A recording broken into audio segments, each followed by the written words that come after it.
జీవన తరంగాలు, ఇవే ఇవే జీవన తరంగాలు, జీవన తరంగాలు. కళ్యాణ్కి ఏమైంది? చెప్పు ధరణి, కళ్యాణ్కి ఏమైంది ధరణి? చెప్పు. కళ్యాణ్, నా నోటితో నేను చెప్పలేకపోతున్నాను దేవిక.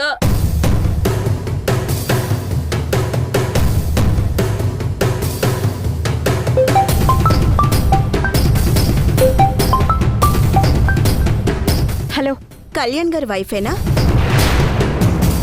ఆయన కండిషన్ సీరియస్గా ఉంది.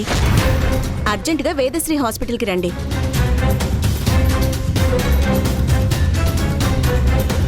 దేవిక, ఎవరమ్మా ఫోన్ చేశారు? ఏం చెప్పారు? ఎందుకలా నిలబడిపోయా? మాట్లాడవే. కళ్యాణ్ నీలకంఠం ఫైల్ అనుకుని తీసుకెళ్లాడు. అది ఫేక్ ఫైల్ అన్న నిజం కళ్యాణ్కి తెలీదు. కానీ ఆ ఫైల్తో నీలకంఠాన్ని బెదిరించాలని వెళ్ళినట్టున్నాడు. అది ఫేక్ అని తెలియటంతో నీలకంఠమే కళ్యాణ్ని యాక్సిడెంట్ చేస్తుంటాడేమో. నువ్వెందుకింతలా నిజం చెప్పడానికి ఆలోచించావో ఇప్పుడు అర్థమైందక్కా. ఎందుకు ఆలోచించిందే? చెప్పవే.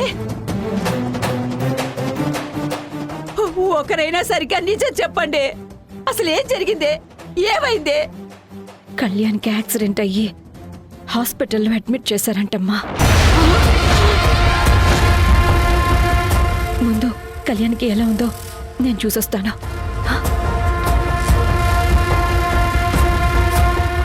అయ్యో భగవంతుడా, ఎందుకయ్యా ఇంత ఘోరం చేశావు? అల్లుడికి ఏమీ కాకుండా చూడు స్వామి. అలా చూస్తూ నిలబడ్డావేంటే? నువ్వు దేవికితో పాటు హాస్పిటల్కి వెళ్ళు. నేను మీ ఆయన్ని మహేష్ని తీసుకుని వెనకాలే వస్తాను. కళ్యాణ్కి యాక్సిడెంట్ ఎలా అయింది? కళ్యాణ్ చావు బతుకుల్లో ఉన్నాడు కాబట్టి ఇప్పుడు దేవికతో నేను కళ్యాణ్ అసలు స్వరూపం గురించి చెప్పినా నమ్మే పరిస్థితుల్లో ఉండదు. ఎలాగైతేనేమి పాపాత్ముడికి ఆ దేవుడు సరైన శిక్ష వేశాడు. హాస్పిటల్ నుంచి అట్నుంచట్టే శ్మశానానికి వెళ్తే ఇంకా సంతోషం. పీడ విరగడైపోతుంది. హాస్పిటల్కి వెళ్ళి వాడి చావుని కళ్ళారా చూడాలి.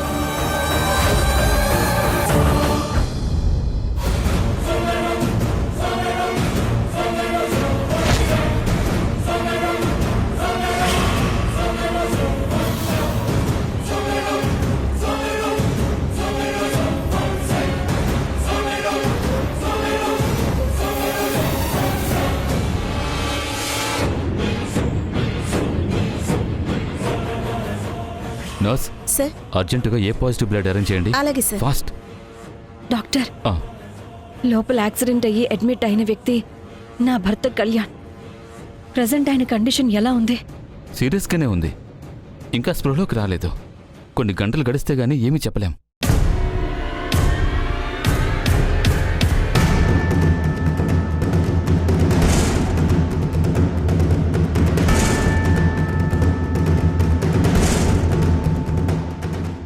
అమ్మా దేవిక, నీకు దేవుడు ఎంత అన్యాయం చేశాడే.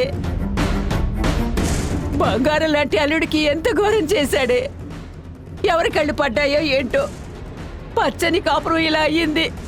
వాడు దేవిక పాలిట యముడమ్మా. మనిషి తోలు కప్పుకున్న మృగం వాడు. ఇన్ని రోజులు ఆ కళ్యాణ్ బంగారం అని మనమందరం పొరపాటు పడ్డాం. నిజానికి దేవిక పతనానికి వాడే మూల కారణం.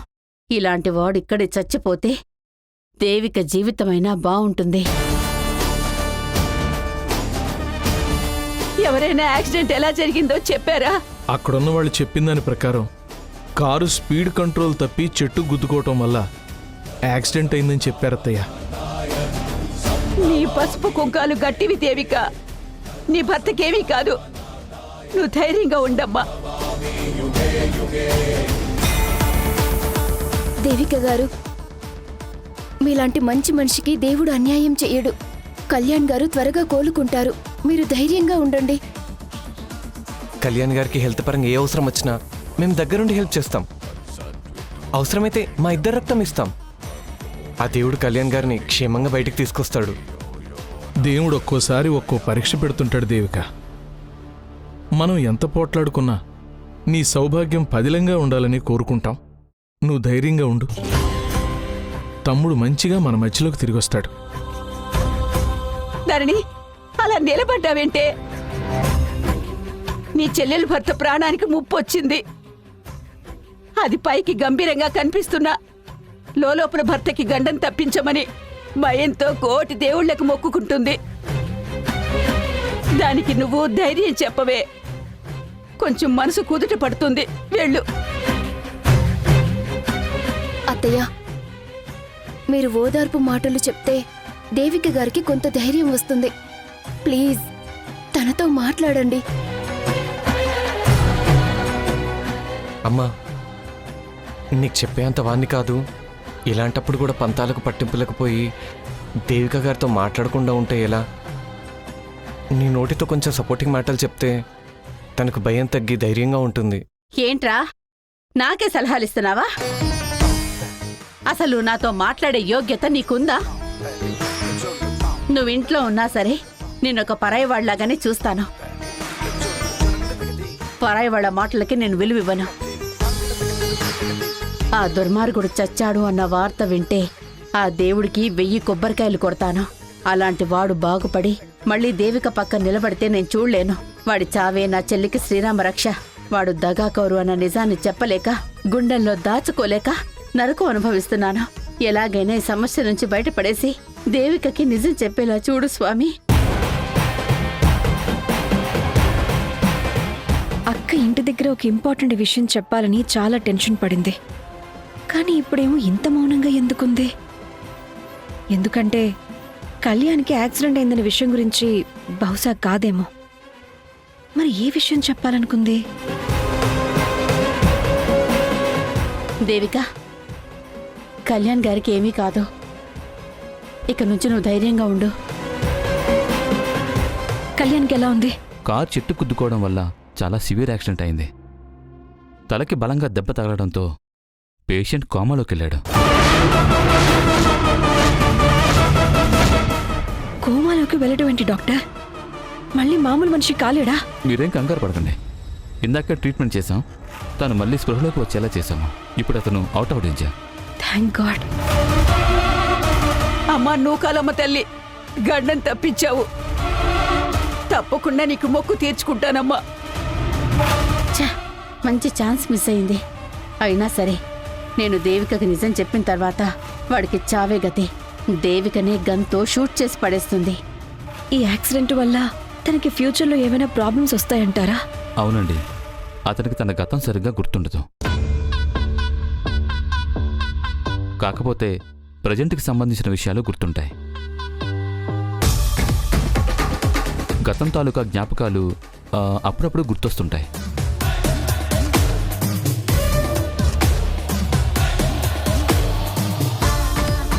అలా చెప్పాను కదా అని ఫుల్ మెమరీ ఉంటుందని చెప్పలేం. అతని కాళ్ళు కూడా దెబ్బతిన్నాయి. స్పష్ట జ్ఞానం ఉండదు. ఎవరో ఒకరు తోడుంటే తప్ప అతను నడవలేడు.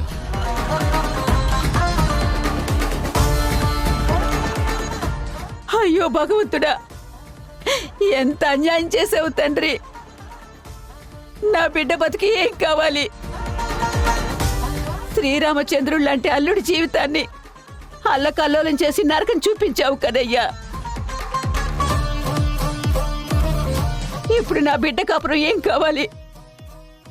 దాని కడుపున ఒక నలుసు కూడా పడకుండా చేసావు కదా తండ్రి. అయ్యో దేవుడా. ఆ దేవుడు నా మొర విన్నాడు కాబట్టే ఈ మోసగాడికి తగిన శాస్తి చేశాడు. వీడంత త్వరగా చావకూడదు స్వామి. నా చెల్లెల్ని వెన్నుపోటు పొడిచినందుకు ఇంతకింత నరకం అనుభవించి చావాలి. వీడు నమ్మిన వాళ్ళనే మోసం చేసే రకం. వీడికి యాక్సిడెంట్ అయిందంటే నాకెందుకో నమ్మబుద్ధి కావట్లేదు. ఇందులో ఏదో తేడాగా ఉందనిపిస్తోంది. అది ఎలాగోలా తెలిస్తే బాగుండు. ఇంత ఘోరం జరుగుతుందని అనుకోలేదు. అంతటి మంచి మనిషి వీల్చైర్కే పరిమితం అవుతాడంటే చాలా బాధగా ఉంది. ఈ యాక్సిడెంట్ని నీలకంఠమే చేయించుంటాడని నాకు గట్టిగా డౌట్ ఉంది. లేదంటే ఇదంతా కళ్యాణ్ ఆడుతున్న డ్రామా అయినా అయ్యుండాలి. ఇందులో ఏది నిజం?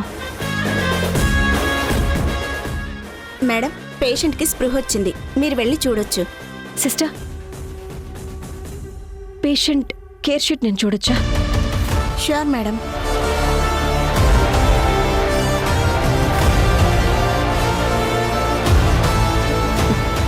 అమ్మా, నేను ఇప్పుడే వస్తాను.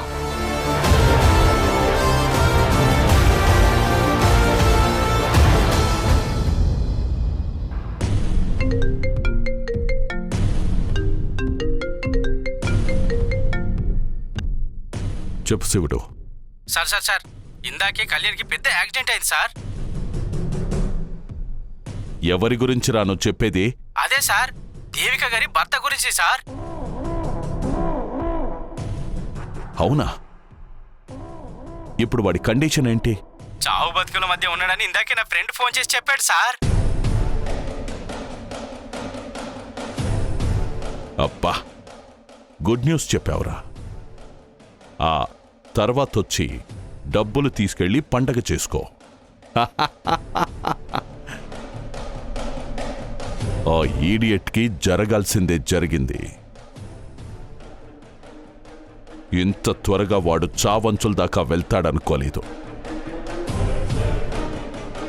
యాక్చువల్గా వాడు చేసిన ఎక్స్ట్రాలకి నేనే వాడికి స్పాట్ పెట్టాలి. మిస్ అయిపోయాడు. Okay okay okay okay, no problem. నా చేతికి మట్టంటకుండా వాడి పీడ పోయింది. రే, వాడు చస్తే చెప్పు, మంచి రోజ్ ఫ్లవర్ దండ తీసుకొని వాడి శవం మీద వేసి 4 దొంగ కన్నీటి చుక్కలు కార్చి శ్రద్ధాంజలి ఘటించి వస్తాన్రా. అలాగే సార్.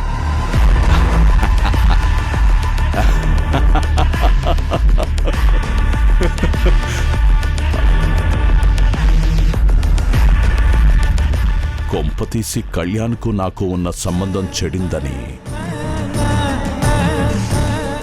అమ్మో, అందుకే కళ్యాణ్కి నేనే యాక్సిడెంట్ చేయించానని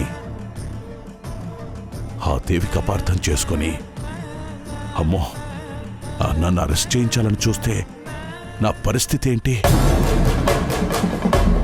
అబ్బా, వీడి యాక్సిడెంట్ నా చావుకొచ్చేలా ఉంది. వెంటనే లాయర్తో మాట్లాడి ప్రాబ్లం రాకుండా చూసుకోవాలి.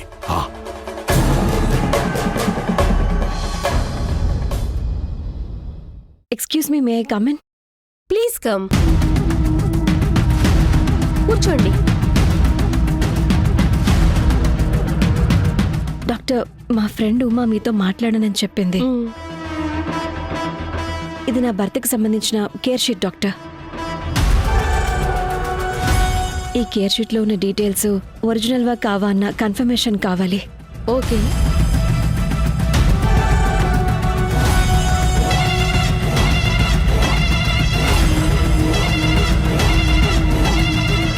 కళ్యాణ్, ఇక్కడ మీ వాళ్ళు ఎవరూ లేరు, కళ్ళు తెరవచ్చు.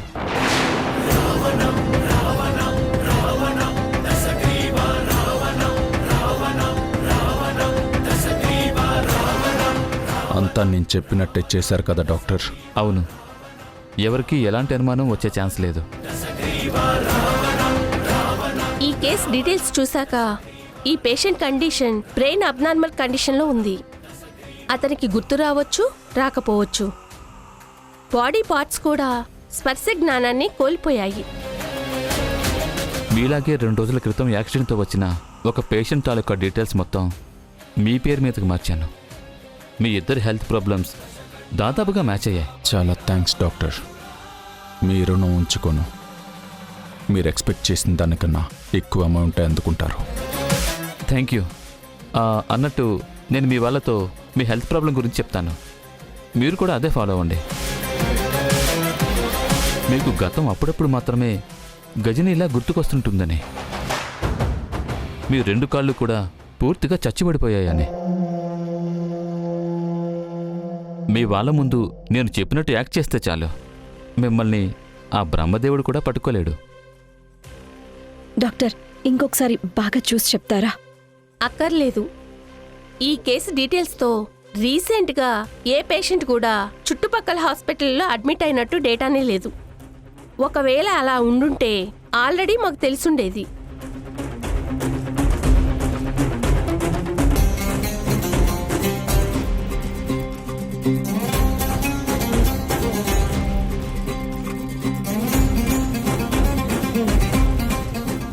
అయినా ఎవరు కూడా సెల్ఫ్ యాక్సిడెంట్ చేసుకోరు.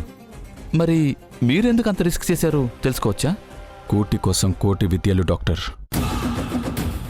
ఏం చేస్తాం, కింగులా ఉండేవాణ్ణి.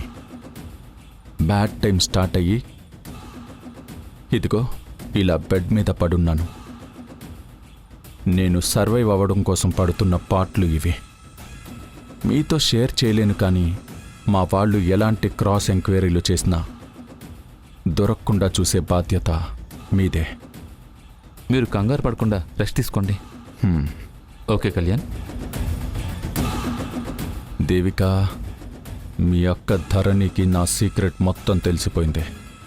తను నీకు నిజం చెప్పినా చెప్పకపోయినా నాకు ఎలాంటి ప్రాబ్లం రాకుండా మేనేజ్ చేసుకున్నాను. ఇక నా బాడీ కండిషన్ని అడ్డం పెట్టుకుని నీతో ఎలా చెడుగుడు ఆడుకుంటానో చూసుకో. నా గురించి నిజం తెలిసిన నువ్వు ఏమీ చేయలేని పొజిషన్లో నిన్ను పెట్టబోతున్నాను. Just wait and watch.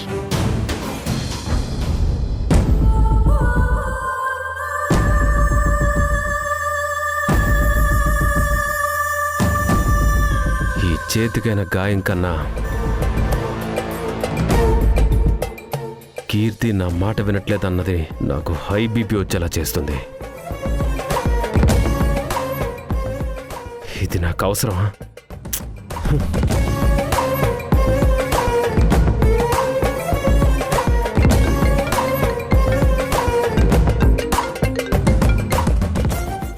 Hello madam, good evening.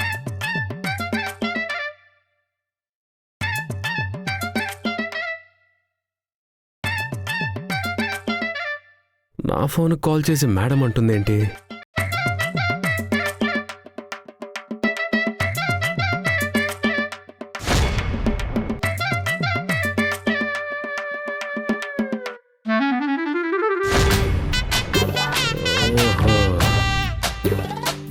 ఇందాక తన ఫోన్ నాదనుకొని తీసుకున్నానన్నమాట. అయితే నా ఫోన్ తన దగ్గర ఉంది. మేడం, నాకు ఒక ప్రాబ్లం ఉంది. అదేంటంటే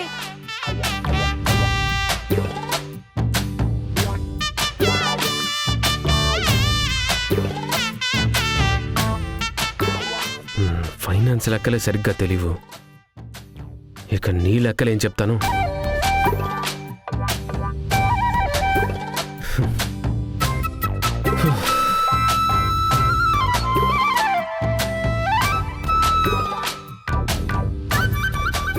నాన్న కీర్తికి బాగా లెక్కలు వస్తాయని చెప్పాడు.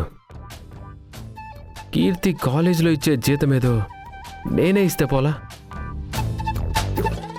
అలా అయితే నాతో పాటే ఉంటూ నాకు హెల్ప్గా కూడా ఉంటుంది. ఐడియా బాగానే ఉంది, కానీ కీర్తి ఒప్పుకుంటుందా?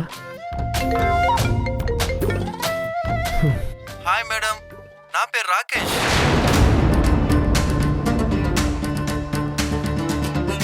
రాకేష్ అంటే కీర్తికి ఫ్లవర్ ఇచ్చినోడేమో. రాయ్, నువ్వెక్కడుంటావో చెప్పరా? నా భార్యకే ఫ్లవర్ ఇస్తావా? ఎంత ధైర్యం రా నీకు? ఈ ఆదర్శ్ గాడి పెళ్ళానికే ఫ్లవర్ ఇస్తావా? సార్ సార్ సార్, నేను మీరు అనుకున్న పర్సన్ కాదు సార్. ఆన్లైన్ క్లాస్ చెప్పే దాంట్లో కీర్తి మేడం గారు బెస్ట్ లెక్చరర్గా సెలెక్ట్ అయ్యారు సార్. అది విష్ చేద్దామని కాల్ చేశాను సార్. ఓ సర్లే, ఇంకొకసారి ఈ నెంబర్కి కాల్ చేయకు. అలాగే సార్.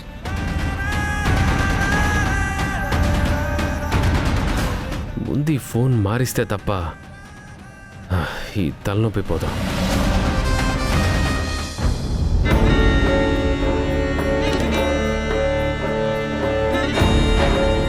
అమ్మా దేవిక, ఇంతసేపు ఎక్కడికి వెళ్ళావే? అల్లుడు గారు నువ్వు ఉన్నప్పుడు స్పృహలోకి వచ్చాడని చెప్పారు. మేము వెళ్ళి చూసేలోపే మళ్ళీ కోమాలోకి వెళ్ళిపోయాడు. ఎప్పుడు స్పృహలోకి వస్తాడో కూడా చెప్పలేవంటున్నారు.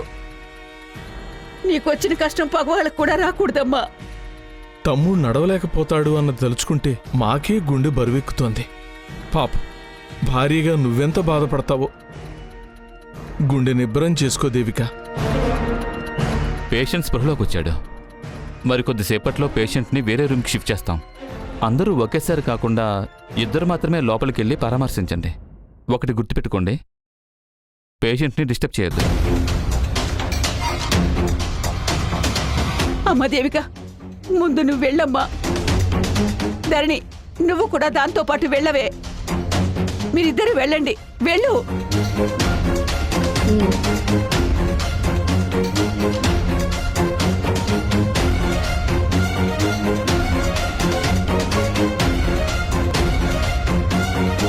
నువ్వు నాకు చేసిన ద్రోహానికి సరైన శిక్ష పడింది. ఈ శిక్ష నా చేతులతో విధించే అవకాశం తప్పిపోయినందుకు బాధపడుతున్నప్పటికీ నీకు గతం గుర్తులేకపోవడంతో సాటి మనిషిగా నీ మీద ఎక్కడో ఒక మూల జాలేస్తుంది. దుర్మార్గుడా, ఇంకా చావకుండా ఎందుకు బతుకున్నావురా? అమాయకురాలైన దేవికకి ద్రోహం చేశావు. నీ వల్ల అది పిచ్చిదయ్యే పరిస్థితికొచ్చింది. నీ చావు పోస్ట్ పోన్ అయింది తప్ప తొందరలోనే తప్పకుండా చస్తావు.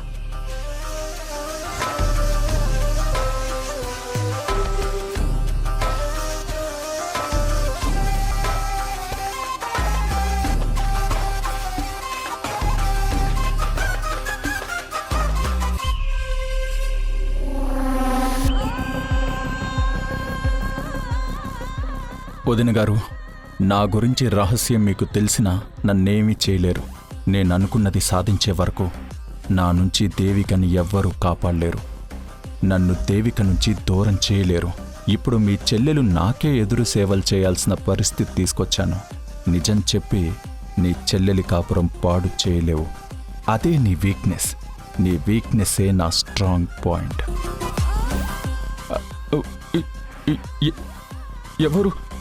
ఎవరు మీరు అలా చూస్తున్నారేంటి?